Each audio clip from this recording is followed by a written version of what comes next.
live in the dungeon. This is the Dream Warrior Review. I'm Kurt Thomas. I'm Mick Strawn.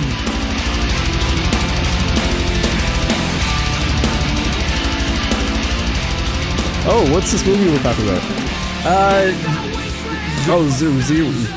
Zëiram? Actually, in the movie they pronounced it. I heard them say Zëiram or Zëiram. Zëiram, Right? Zëiram.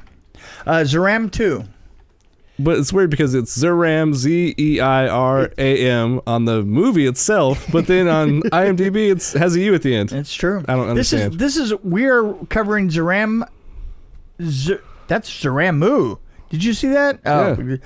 Zëiram and Zëiram 2. Yes. And I think we could do them both in the same episode. I think that we pretty much have to. I think as a favor to our listeners, we should probably do it in one. Because they don't want to listen to us at two different episodes. The reason that I brought this film up originally, was a special effects sequence that was really pretty amazing in the first Zëiram. And might I say that in that film, that sequence turned out to be the only interesting thing in the whole film, except for the face on the end of a tube, which looked like penis face. Actually, okay. Let's tell people what it's about. Okay, let's do that. It's about some bounty hunters named, I thought it was Ira. It is. Ira and Bob traveled to Earth, and Bob is like basically a computer, I think. Bob is a computer, yes. And they go to capture an escaped bioengineered fighting machine called Zëiram. And actually, I liked it more than you did. You liked the first one. And some of the things, like the snake thing that you're talking about, right? Guess what it reminded me of? You'll never guess. It reminded me an Nightmare on Elm Street. Nightmare on Elm Street. Mm-hmm. The snake. Oh, the snake. That's right. It actually and then did. It even had 3 heads at one point that reminded me of the chest of souls or whatever. Yeah. That was my sound effect for the ripping up in the chest. You know, here's the thing. Taking them as a whole, I'm going to smoosh them up here for a minute. I'm going to give you as a whole, the first one had that one sequence that kind of really sold me. Yeah. That I saw on Facebook somewhere. And the rest of the film was not that stellar to me. Okay? I think I enjoyed the movie as a whole, though, more than the second one, the first one. Really? Because it's weird. I got bored in the second one. To me, the second one, though, had story. It had a true story. The second one also reminds me of something else in Nightmare on Elm Street. What? The gray streak in the hair. Oh, you did, right. Yeah, absolutely. I was going to So were they inspired by Nightmare on Elm Street? Well, that's a really good question. I seriously doubt it. Probably not. You mean, were they inspired? And they try to make the main character look sexier in the second one. Like they even had points where she had to stick her leg out. Yeah, her leg came out. And she had bosom shots and everything. Yeah, I thought she was amazingly good looking. Yeah, she was. Really. She was hot. And she moved really good. She was hot. I guess I liked the first one. Maybe it's because I watched it first. I don't know. But I thought it was more interesting. It was a little bit tighter. Yeah. The second one had like a lot of shots where they showed a close-up of somebody and it was like 5 seconds long. And then they finally went to another shot. And here's the weird thing, is the second one actually had shots. The second one was looser, but it actually had a story to tell. To me, it felt like it was 3 hours long, though. Like, really? Come on. It was an hour 40. I know, but the first one was only 1:30 or something. Yeah, 1:32. And it felt shorter, a lot shorter than me. It was really great. That's not much difference.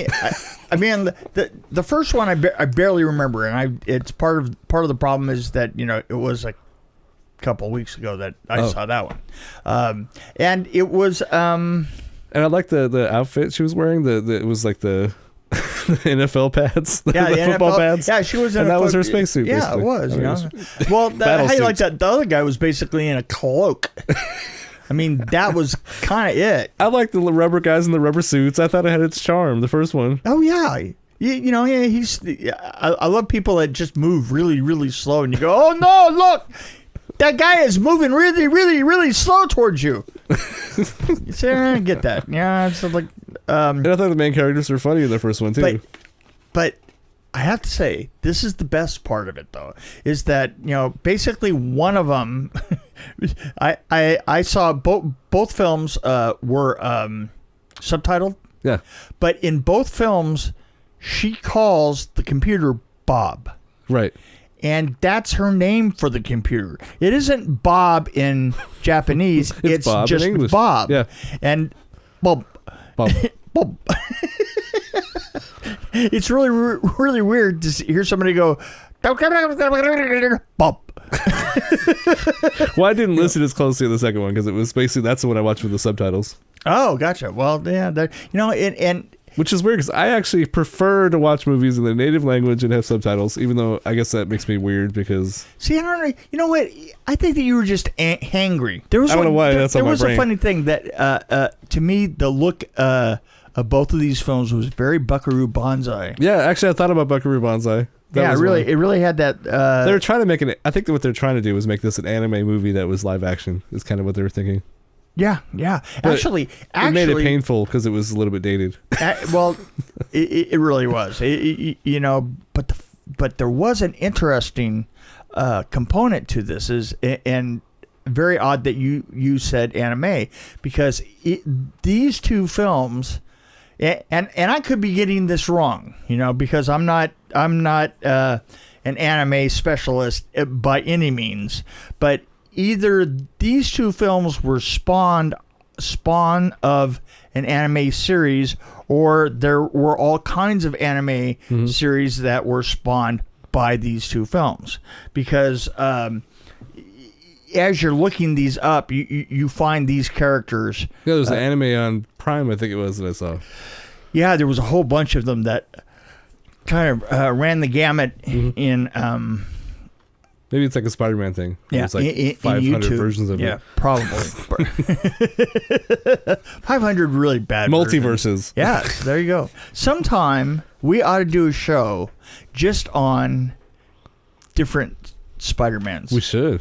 I mean, we'll just watch nothing but Spider-Mans and review like 30 different Spider-Mans, because there are some hilarious ones out there. Mm-hmm.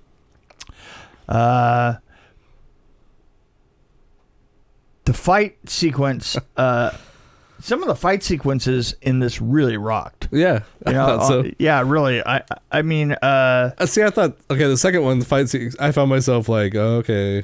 Well, there was one that really rocked in the second sequence. I can't remember. I think it was in in one of the apartments, and it just rocked. It was just really, really good. I mean, the girl could fight. Mm-hmm. Yeah, well, she was great. And you could tell that... Well, she absolutely carried both of them. Yeah, absolutely, 100%. If it wasn't for her, it would have been really stupid. The idea of the zone was pretty weird. And actually, you can't take these movies seriously when you watch them. I mean... Oh, no, you can't. You know when it's opening credits, you're like, okay, I got to think of Buckaroo Banzai and not think about it. Oh, yeah, no, absolutely. And Japanese have a good the monster. I mean, the whole monster theme, but a monster sense of humor. They do. Yeah. I mean, that's This isn't like Godzilla. No. And I've seen many, many, many of the Japanese Godzillas, which by the way, just in talking about the monsters in general, Japan has always had a love affair of the big monster and specialists. As a matter of fact, the guy who played the original monster recently died. Oh, really? And he played that monster for years. I mean, all the way up into the 2000s. Wow. Yeah. And the thing is walking amongst cardboard boxes and tearing them down. If that could be my profession, I would die happy. I saw a weird documentary. I don't even know where it was. It was about this guy who was on a rooftop, and I think he was in like Anaheim or someplace. Yeah. But he was on a rooftop and he was designing these huge sets, and he was paying these like women to just like stomp through the thing, and he was making like films. Like it was the most bizarre movie I've ever seen. Really? I have to think. I'll think of it sometime. But yeah, I want to see that. It was really cool because the guy was like, "This is all I do. It's like, I'm happy now. I retired and I'm just doing this." Oh, does he? And he was hiring like strippers to do it and stuff. Oh, well, yeah. and they had to fall through it, and they had to land on these mattresses, and sometimes they missed the mattress. Yeah. But they were like, "Oh, I don't care. It's like I'm just having fun." But anyway, I don't know where I was going with that. I love the fact that that the dog showed up in this. The dog, yes. A dog. Well, was they kind of very explained funny. that in the first one. Yeah. Because whatever he eats, he kind of he could use later. Right. So he spit it out. So he spit it out. I thought those were fingernails at first. I wasn't sure what those things were. Until he cracked one. He cracked one like an egg. Right. That was cool. With he cracked one. The guy was like half a guy there. Yeah, there was half a guy, and he cracked the egg, and he stepped on him, and the stuff squirted out. So that was Monty Python right there. Yeah. So I appreciated the first one more because it had a lot more things like that. Yeah. I think it was a lot more goofy. Oh, the second one was a little bit more. Well, the second one was more structured than the first one. Structured. The first one was. I think that's why I like the first one because it was just crazy. Yeah, but you know what? I love it. I love a good structure to pull things together. Yeah, I like things crazy sometimes though. So maybe it was my frame of mind when I watched it, like you said. So I think that we need to go back and review a couple more of the We should do some Godzillas. Oh, we should. We should do like at least one Godzilla before the new one comes out because I have a feeling. I'm excited about the new one.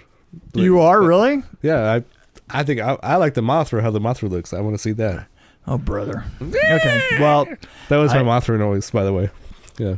I will make sure that we have a recent Japanese one that we look. Let me try this again.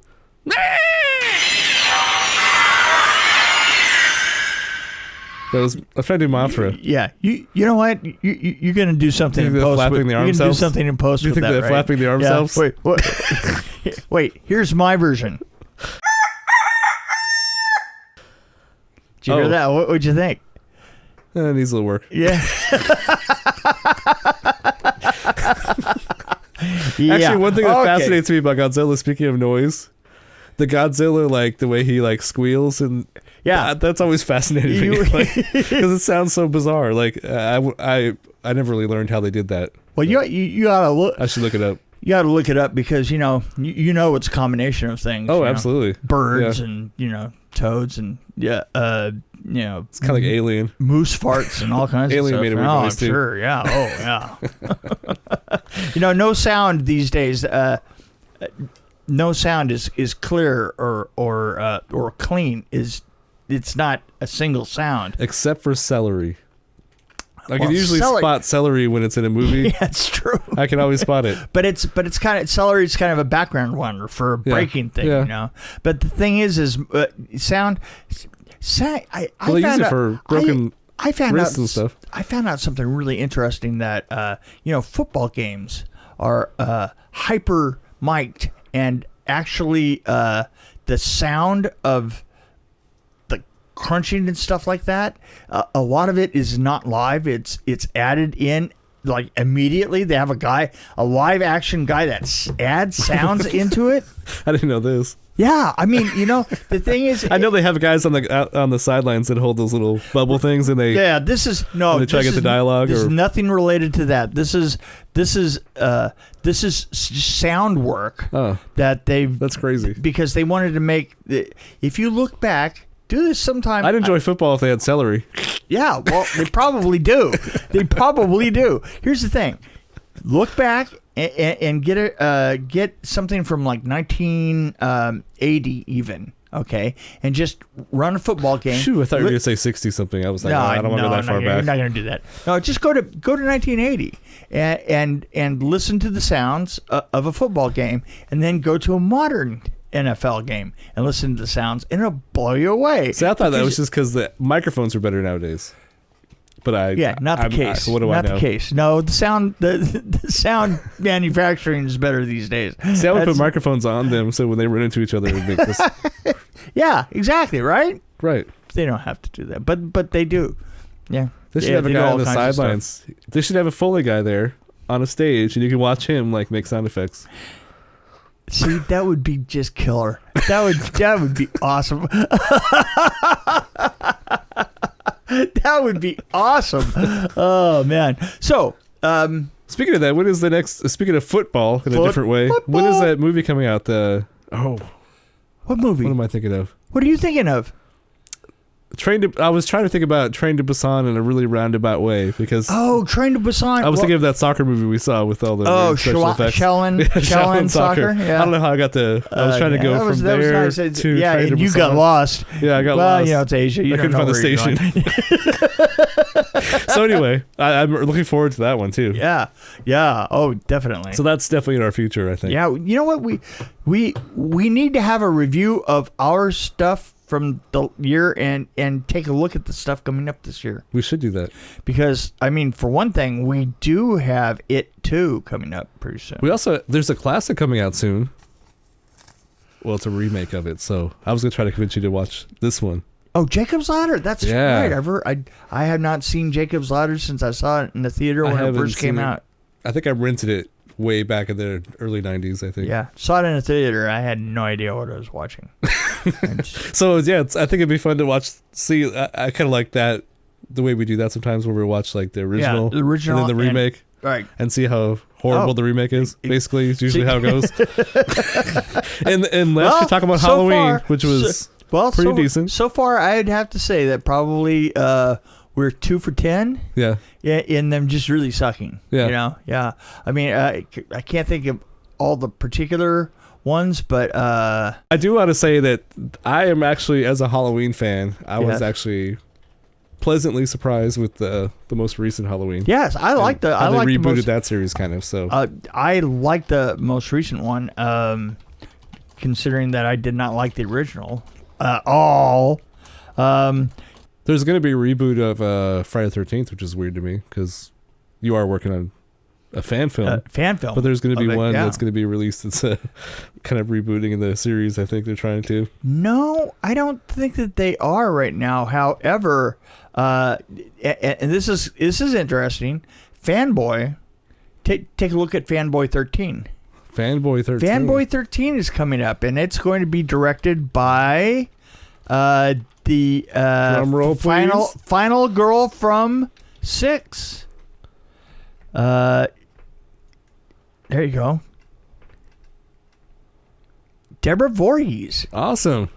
It is going to be directed by Deborah Voorhees and produced by her. They just put together the end of their funding. That's awesome. And we're actually going to start filming before they will. Which is really funny because we are the two Voorhees films that are filming this coming year. No, that's awesome because she goes way back. Yeah, she does. She's an amazing person. Yeah. Really, really amazing person. I don't know her, so. But finding out about, I just talked to her recently, and I did some research on her, and holy crap, she's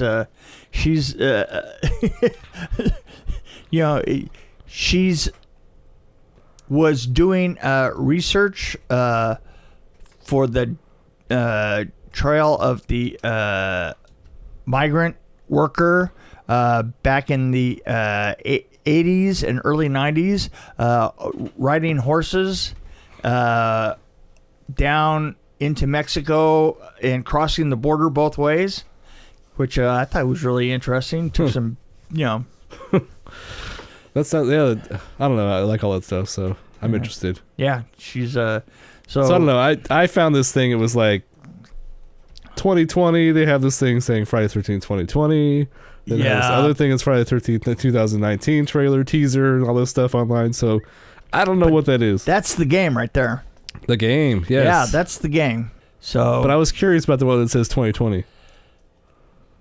Well, we'll just see. We'll just see. We'll see what happens. I don't think it's going to happen, but see, this is supposed to be like, I don't know. Everybody's doing all these sequels and stuff. I'm bruh. Whatever happened to the Nightmare on Elm Street reboot that was supposedly going to happen? That's not going to happen. Yeah, just not going to happen now. I mean, it's not going to happen now. I mean, the search for Freddy and all the rest of that, because Robert Englund is not going to. Well, Robert Englund wanted that one actor to do it. Kevin Bacon. No, he said he wants Kevin Bacon to play Freddy Krueger. Robert Englund did, and this was recently. This was a couple years ago, 2017. I think that's fascinating because I don't think I'd pick Kevin Bacon.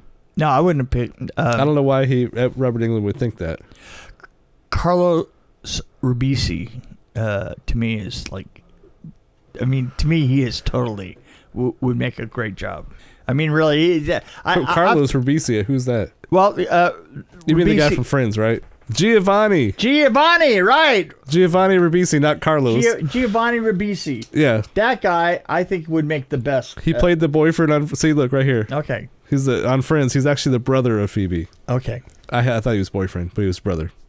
Okay. But no, he would be an awesome Freddy Krueger. He would be an awesome Freddy, don't you think? Yeah.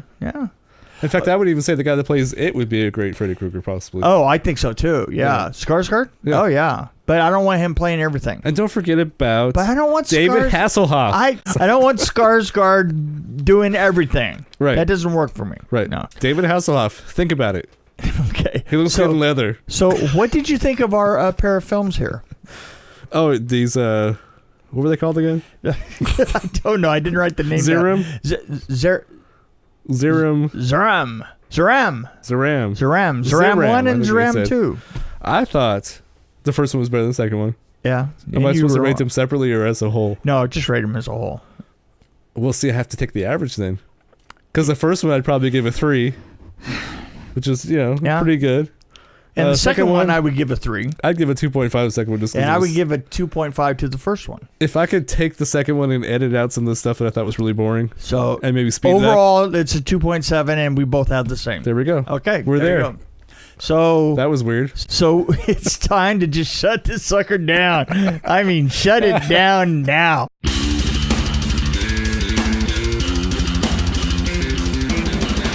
Thanks for joining us on the Dream Warrior Review podcast. Don't forget to tell your friends about us, follow us, and, of course, like us. We can be found on Podbean, which is an amazing app, YouTube, Stitcher, Alexa on any pod, iTunes, Google Play. We're on Twitter as well, at DW Review, and, of course, Facebook. You can find us there. You can also email us at dreamwarriorreview@gmail.com.